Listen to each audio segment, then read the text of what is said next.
Christmas always begins with this simple gift, with lights in the dark.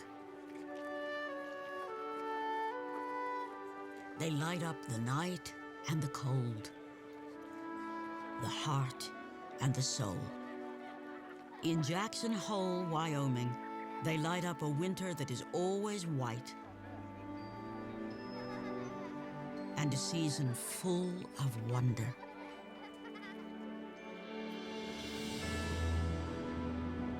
This is Christmas in no ordinary place.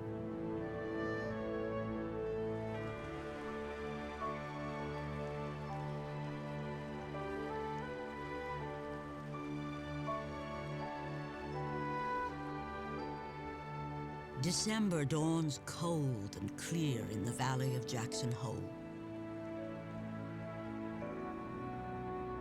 Already the surrounding mountains are wrapped for the season in glistening sheets of ice and snow.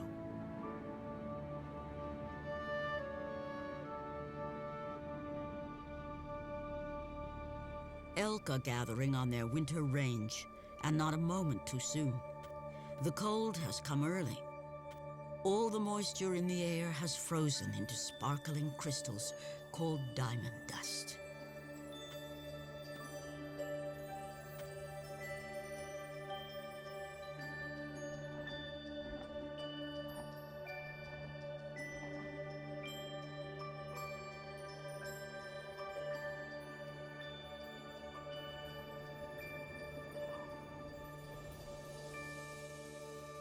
Up in Yellowstone, 100 miles to the north, an icy fog settles in Lamar Valley.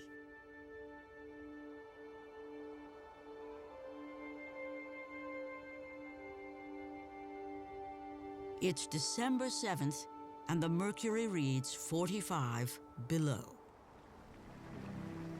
But the waters of Mammoth Hot Springs are over 100 degrees. As the warm mist meets the bright, cold air, it sugarcoats every twig within reach with layer upon layer of frost.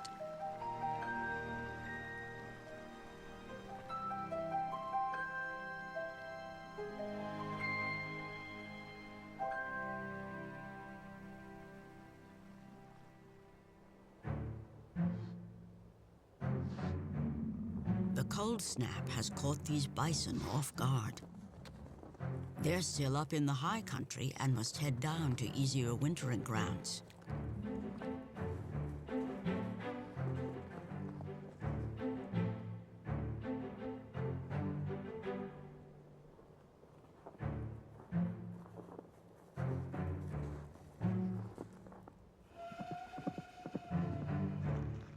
All across Yellowstone, animals travel the roads to save energy.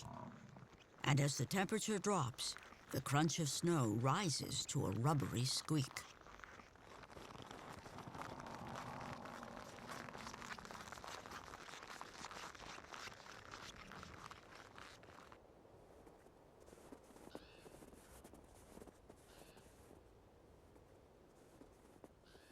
A red fox, perfectly dressed for the weather, is already where he needs to be.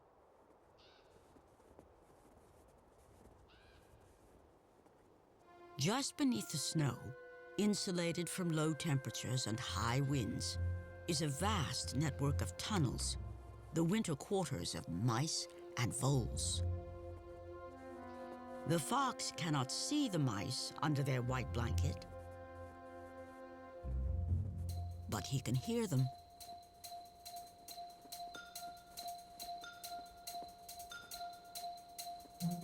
The trick is not to let them hear him.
Winter reshapes the landscape by reshaping water.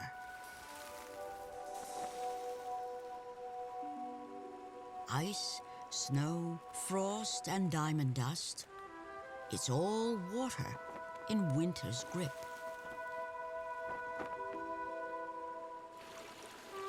Cold works the line between liquid and solid. Molecules of water captured by the cold are stopped in their tracks.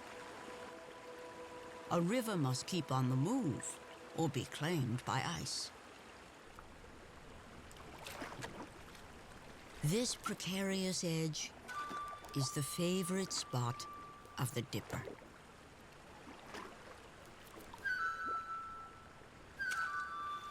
It's a songbird that hunts aquatic insects year-round. Insulated with special down, it dives in and out, all the while looking dry and comfortable. Standing in bare little feet on the ice, it never seems to notice the cold.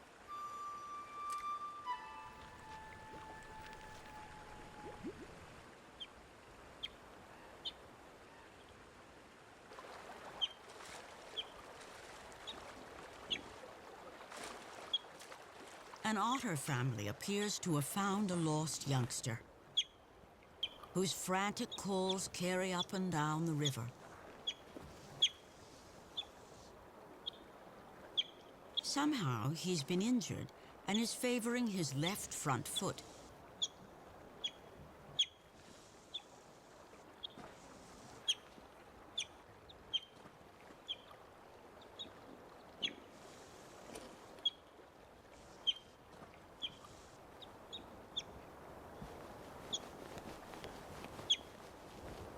Finally, he gets the attention he's been crying for.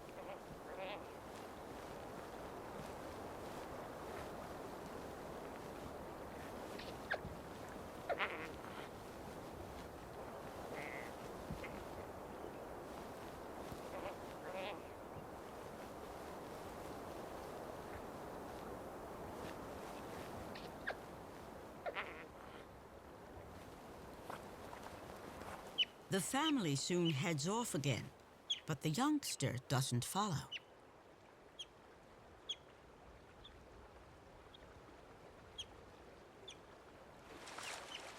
They need to find fish, and maybe he just can't keep up.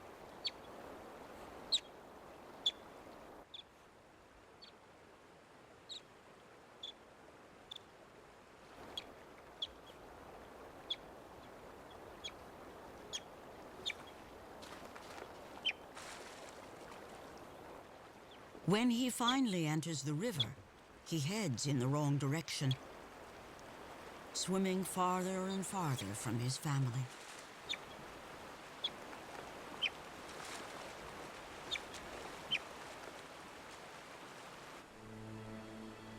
The season is closing in. Water slows down into ice. As the ice forms, it expands. And as it expands, it cracks.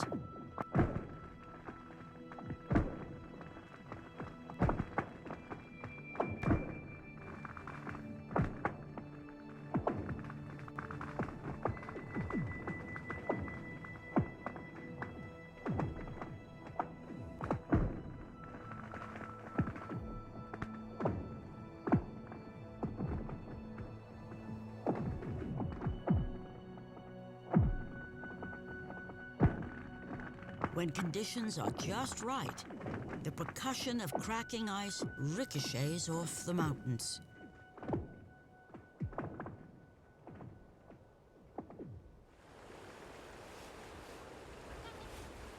To the challenge of ice and cold, add another: wind.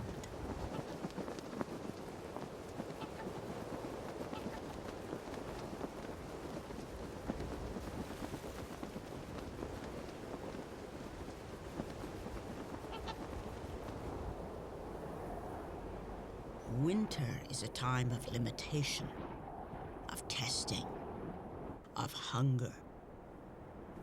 and it's just beginning.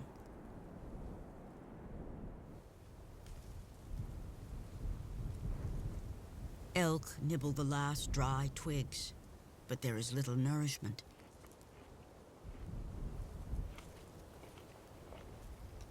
A moose browses in willows that have gone dormant for the season.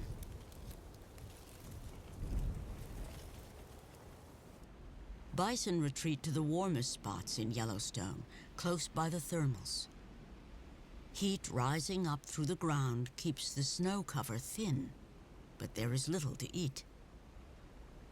Everyone's task now is simply to endure.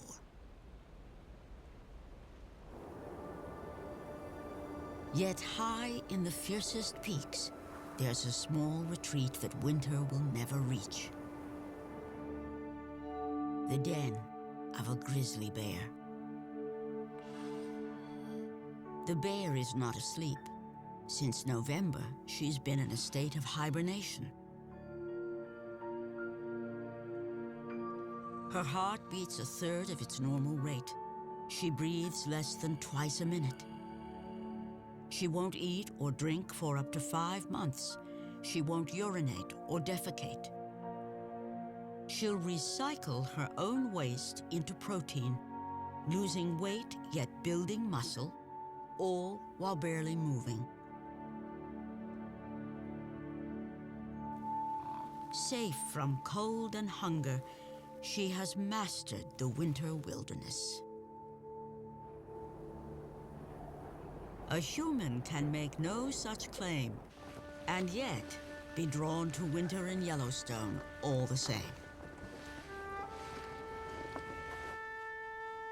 The first account of wintering alone here came from a legendary explorer and trapper named John Coulter.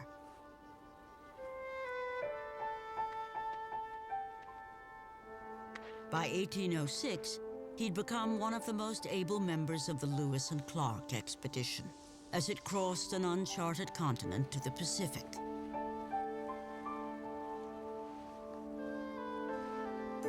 For 3 years, he'd endured every adventure and hardship.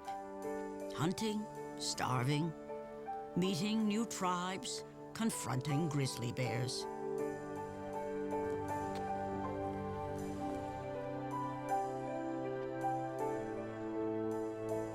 Yet, 2 months short of the expedition's return to the comforts of St. Louis, Coulter turned and headed back into the wilderness.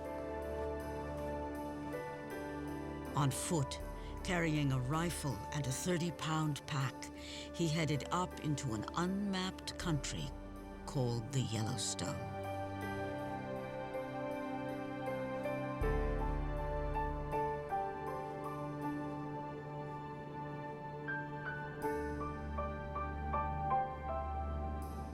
There was no national park back then, no state of Wyoming, just fierce, wild country no American had ever seen.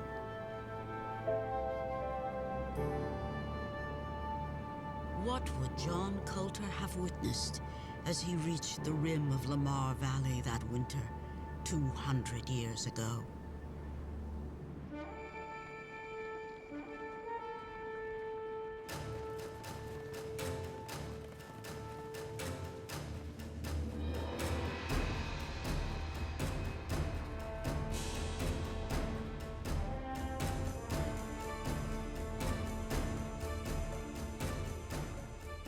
Like winter itself, wolves test a herd of bull elk.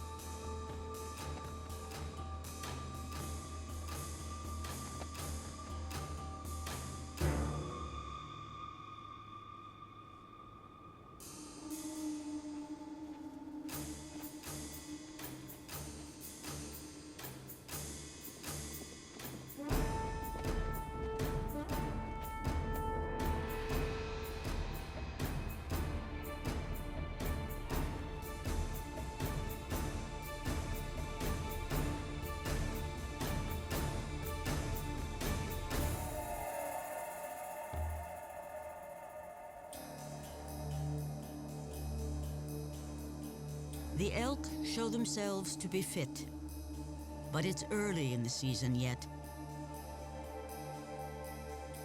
The wolves of Lamar will have to wait.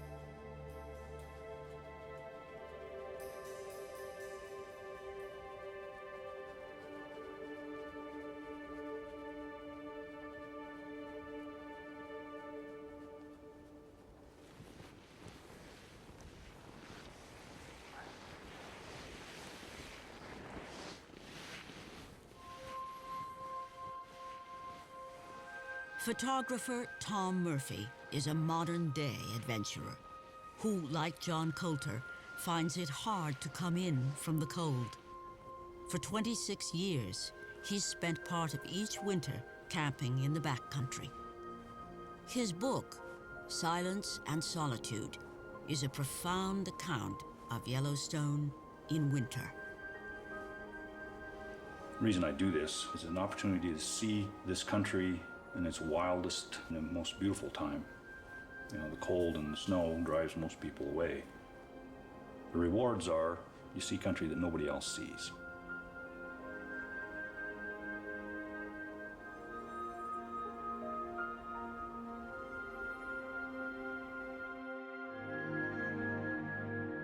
Best photographs, there's been times that I felt I could smell the air. I could smell the trees.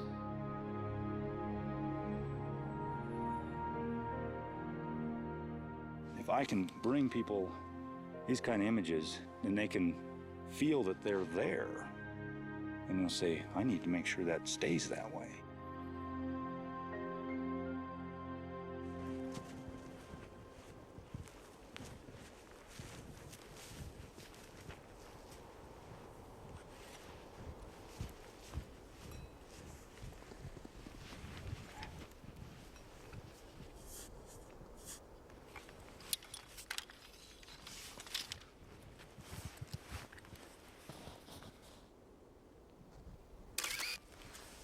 Right here, this early morning light with this fog drifting around from the thermals.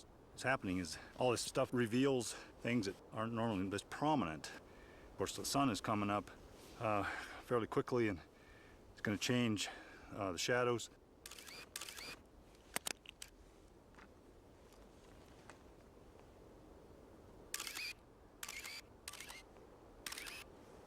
I need to sort of maximize my time, so I end up kind of frantic here. Shooting like this, things all of a sudden pop into sight. Right now, all of a sudden this tree just softened up and came out of the fog. Now it's gone again. Again, the steam has moved in, obscured a bunch of other stuff, made this one tree stand out even better.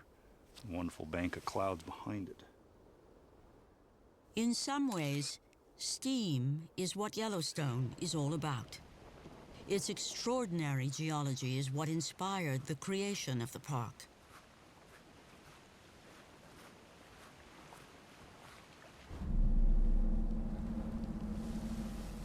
The rarest of all thermal features are geysers, and Yellowstone holds more of them than any place on Earth. They require a perfect alchemy of water, rock, and volcanic heat.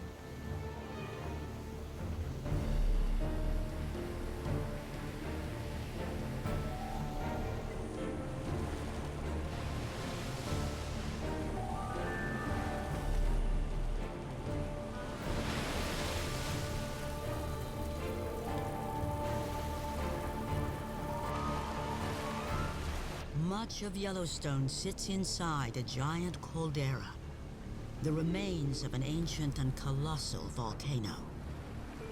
More than 300 geysers erupt here still, as the enormous forces so close to the surface blow off a little steam.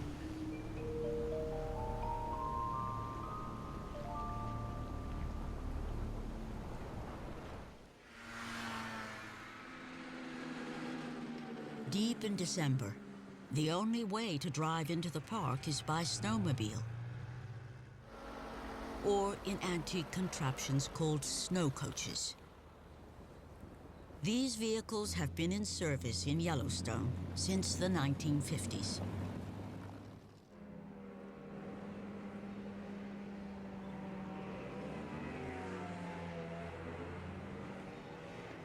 By nightfall, the snow lodge at Old Faithful beckons with lights and warmth, a safe haven with a good meal and a comfortable bed.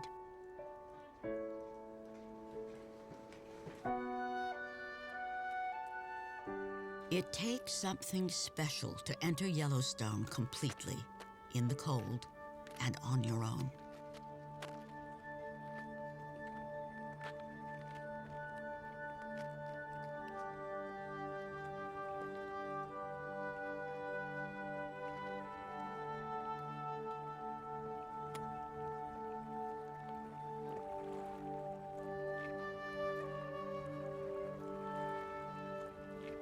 The days are short in December, and Tom Murphy must make camp before dark.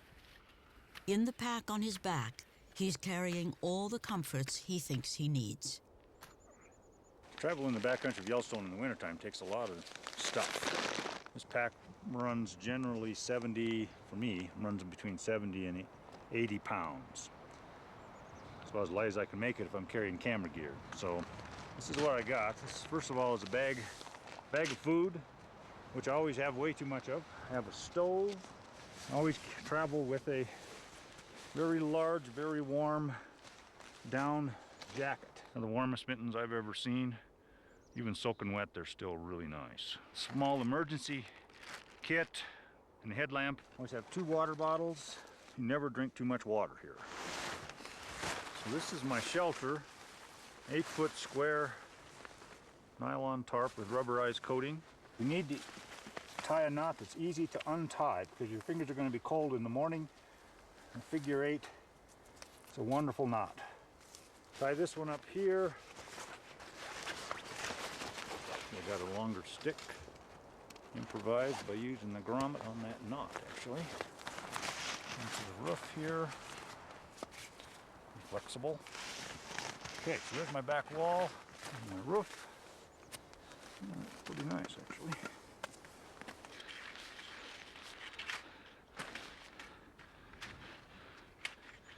Okay, it's a 3-pound down sleeping bag here, which is theoretically rated to 20 below zero. I'm going to fluff it up here, put it in here as soon as I can so that down fluffs up and is warm as soon as possible, and that's pretty much it.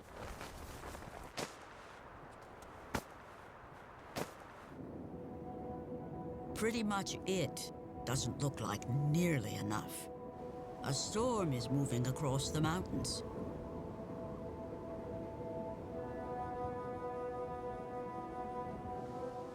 Tom is in for a bumpy night.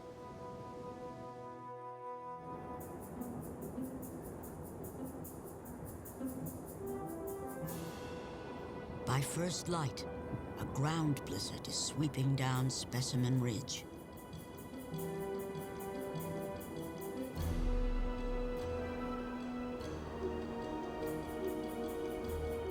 Winds blowing 50 miles per hour whip the snow into a frenzy.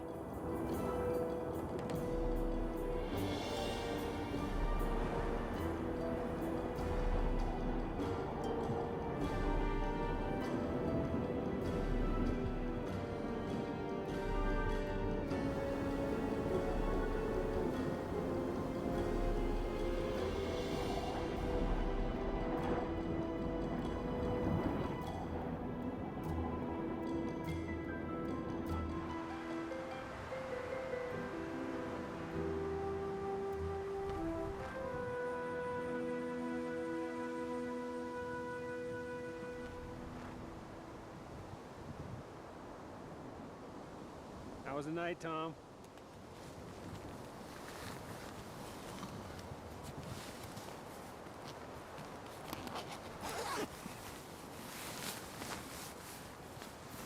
Well, I normally place less wind. The biggest problem I had was this thing flapping all night, keeping me awake. But, it's a little more snow in here than I'm used to. Mostly because it would eddy around right here. See, it looks like a brown blizzard out here. I'm sure this looks like I'm committing suicide, but mostly mental. I don't think I'm all that tougher than most people. It's got a mental idea that, I mean, this snow is flying around here, just water. But I have to think about what I'm doing isn't really all that unusual. You think of 200 years ago, almost 200 years ago, when John Coulter went across this park.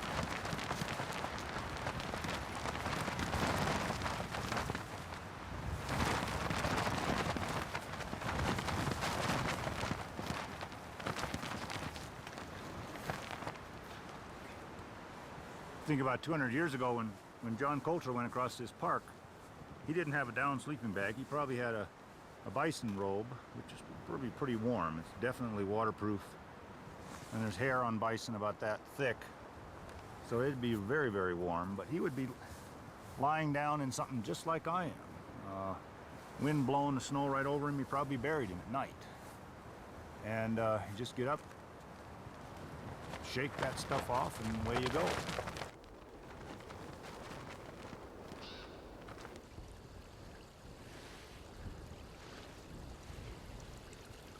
It's out on the land that Tom truly becomes part of Yellowstone's winter world.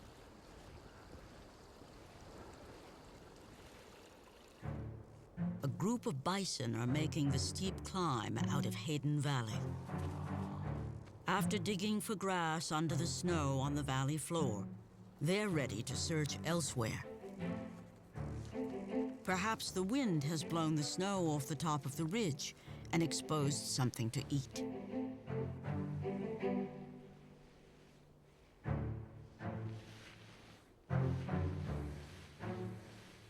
Perhaps not. The lead bison is all but stuck.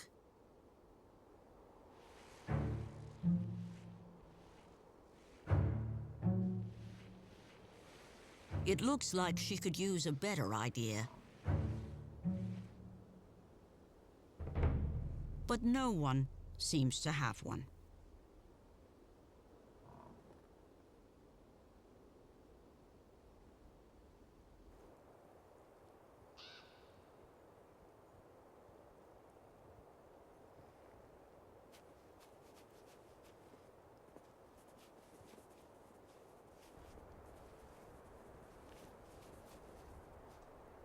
The fox, too, is out hunting for something to eat.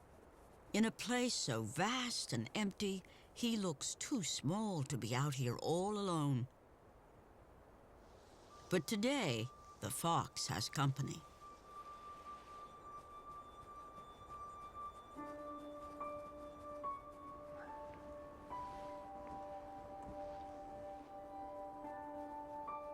The fox can't seem to believe his eyes and races down to confirm this strange sighting.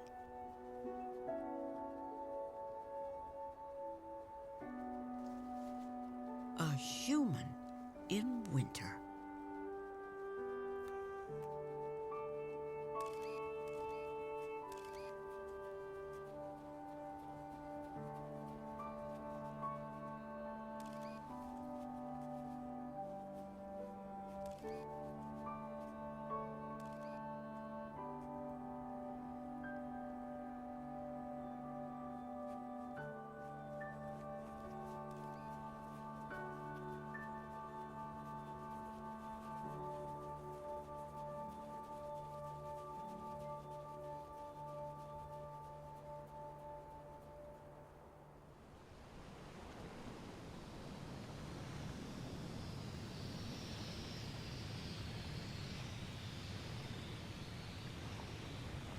In the Upper Geyser Basin, Old Faithful erupts on schedule. Winter has no effect on its deep internal cycle. But the surface world has been feeling the season, the tilting of the north away from the sun. December 21st, and Yellowstone smoke signals rise to an early sunset. It's the shortest day of the year.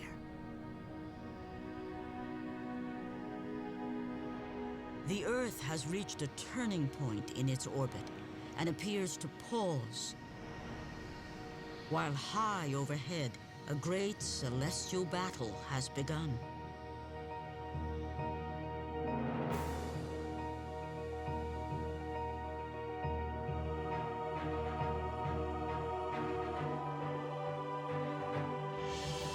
Every year, the tug of war is the same. Day versus night. Sun versus moon. Light versus dark.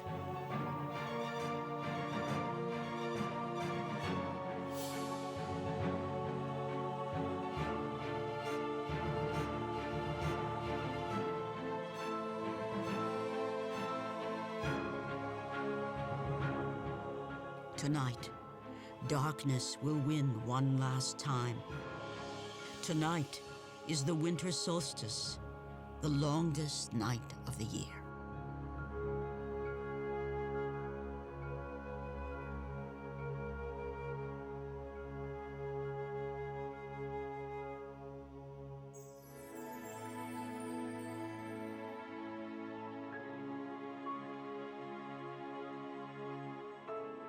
By dawn, the battle is over. Light has won the day. Yellowstone is spinning back toward the sun. Though officially winter has just begun, its days are already numbered.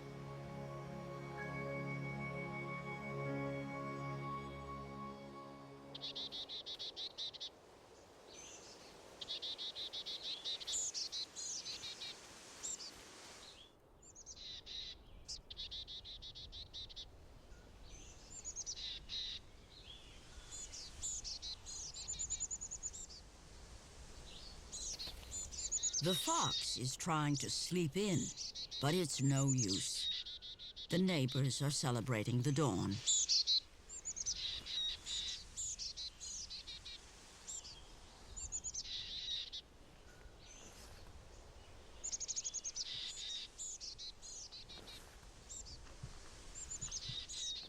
Once he's up, he's bound to be hungry.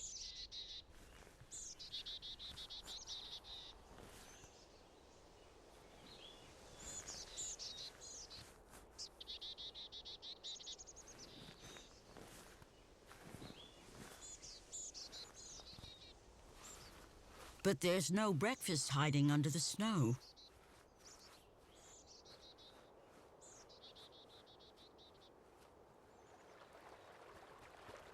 He sets off along the bank of the Yellowstone River, just upstream of the mighty falls.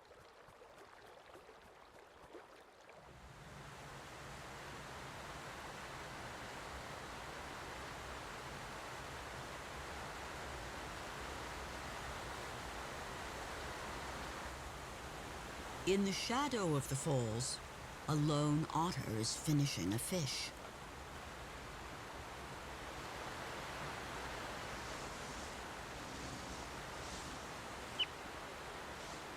It's the injured youngster, still nursing his foot.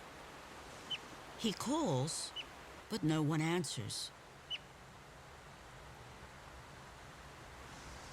His family is nowhere in sight.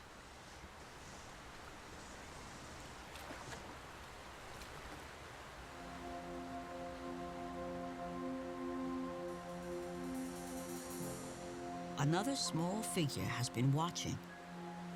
A coyote has a slim chance of actually taking an otter.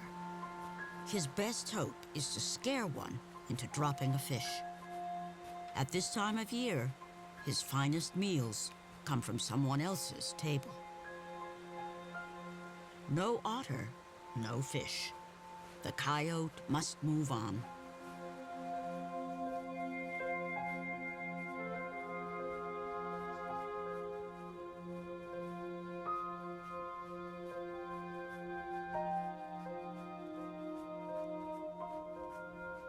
something in the distance catches his attention. Wolves. In Yellowstone, wolves are a coyote's worst enemy. But he's in luck. The wolves are hunting, and if they succeed, there will be a carcass and a feast.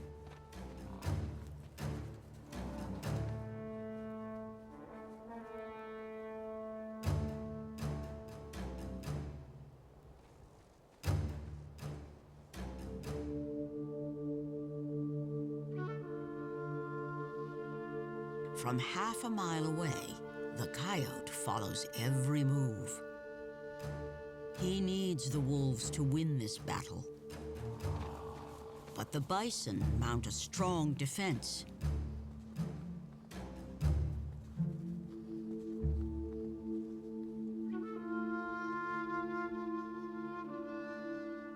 All the coyote can do is watch and wait.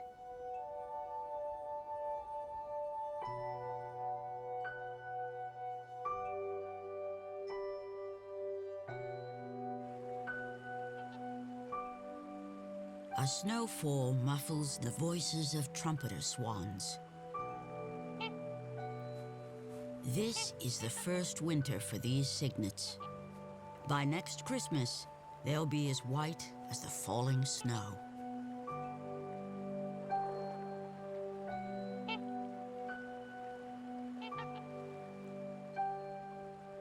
A stillness settles over everything.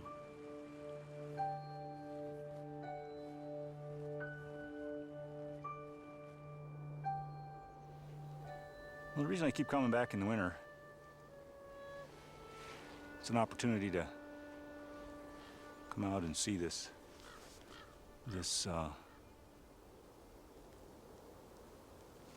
country that's quiet, sort of like a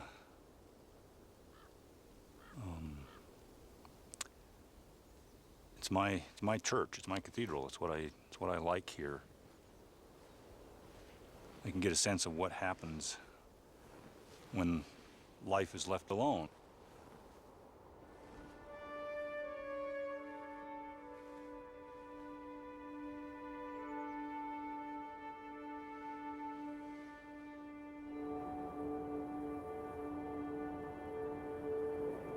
High up in her den, the grizzly is alone.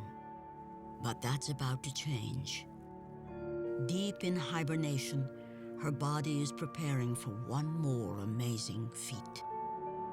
Last summer, she mated. She entered her den as a mother-to-be. Soon, she will give birth.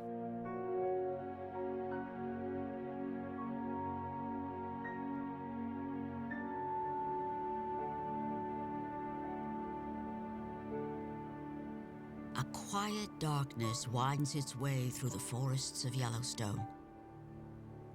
And it's in this cold winter darkness that the lights of Christmas burn so bright.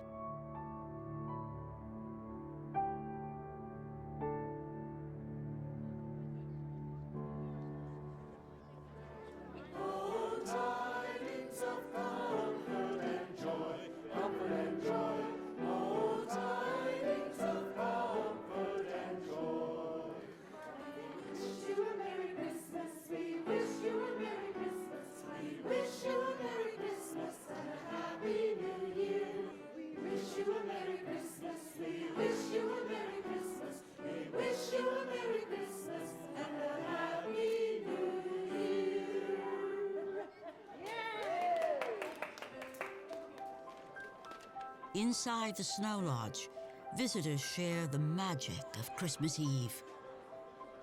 But this year, they've left their homes and much of the 21st century far behind.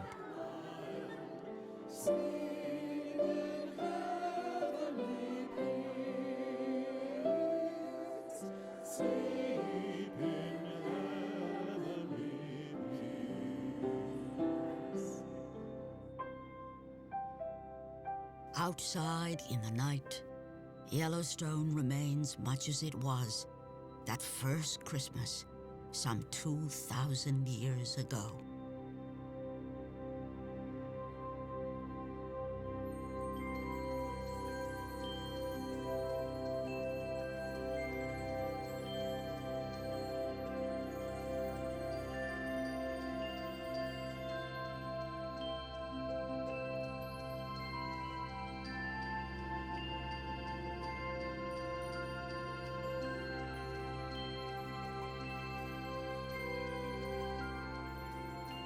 Christmas Day sparkles in the cold.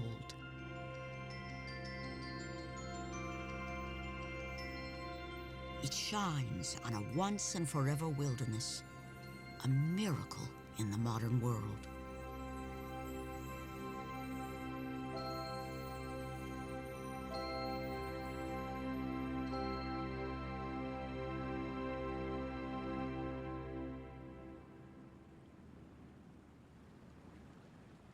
The fox is up early this morning.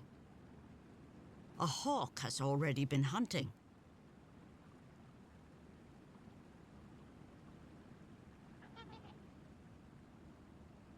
And freshly printed in the snow is the signature of a trumpeter swan.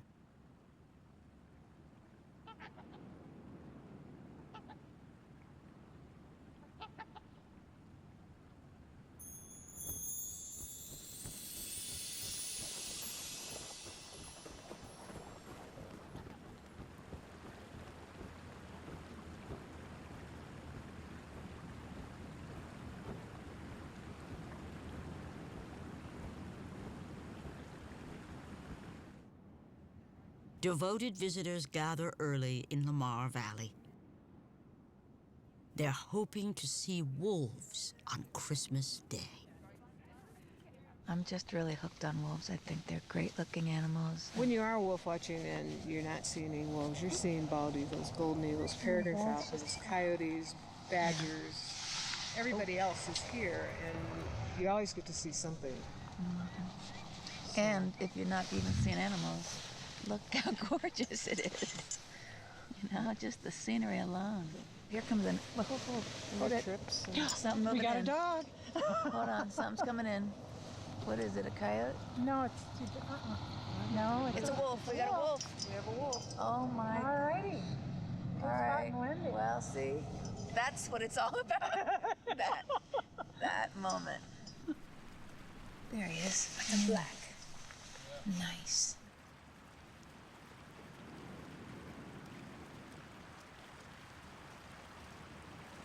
A young black wolf and her parents are attempting to cross Soda Butte Creek. But winter presents challenges even for them.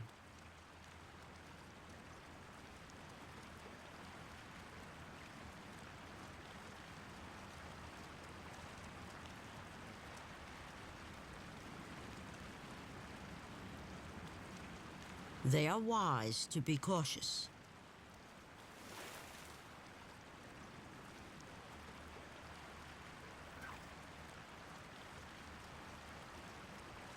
There'll be no river crossing today.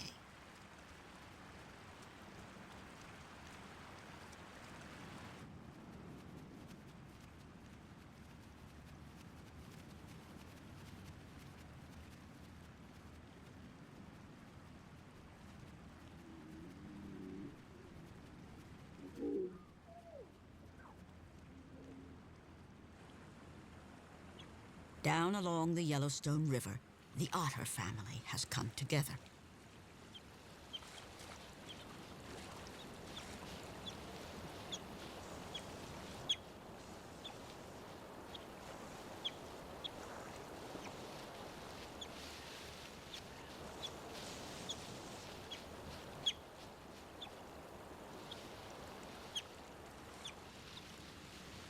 Even the lame youngster is in their midst.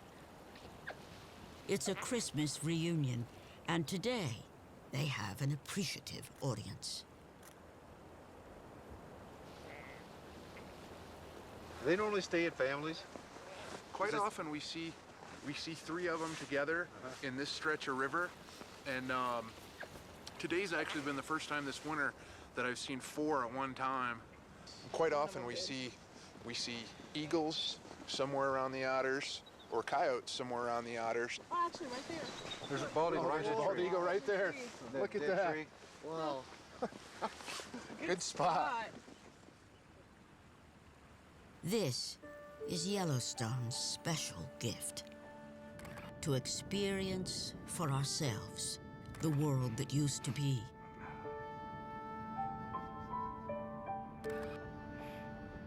To enter the same fierce, wild place John Coulter did 200 years ago.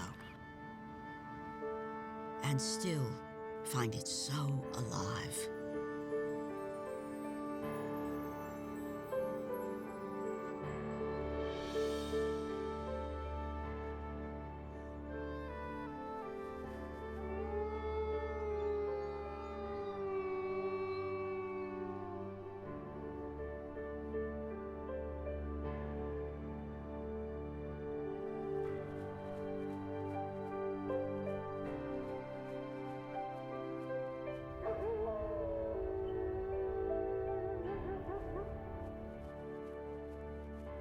Anybody who's set out on hillside in the winter when it's so still and heard a wolf, there's no price tag you can put on it. They'd empty their pockets to hear it again.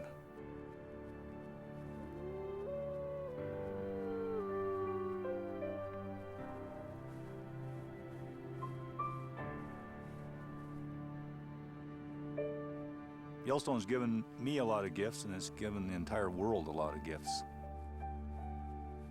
It's done that for over 130 years. It's an example for what's possible. It's an example for what was. And we can improve on some things, but we cannot improve on this. We can't improve on this at all.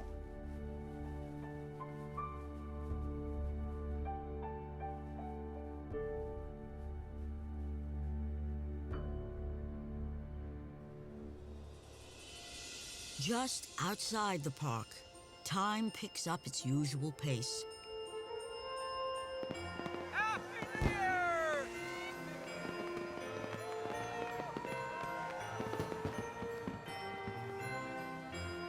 Down in Jackson Hole, Christmas ends as it began, with the magic of lights dancing in the dark.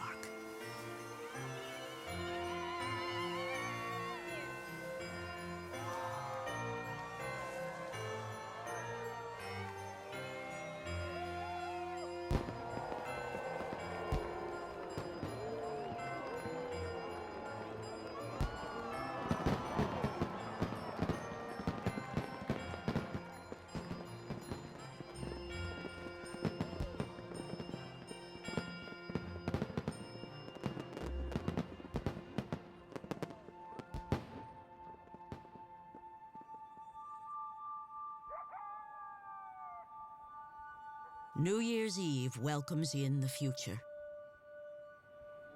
A future in Yellowstone full of the promise of the past. 2 little grizzly bears have been born into the new year.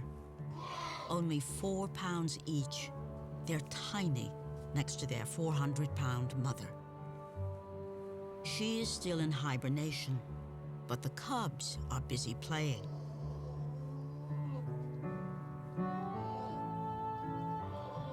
They're preparing for a world their ancestors ruled, and that still belongs to them.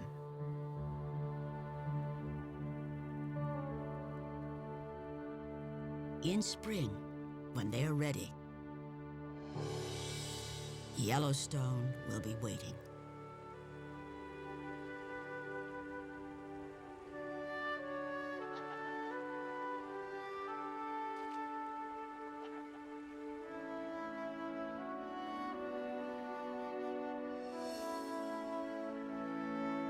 And white and shining like a beacon, it will be waiting for us as well, to celebrate the wilderness next Christmas. And all the Christmases to come.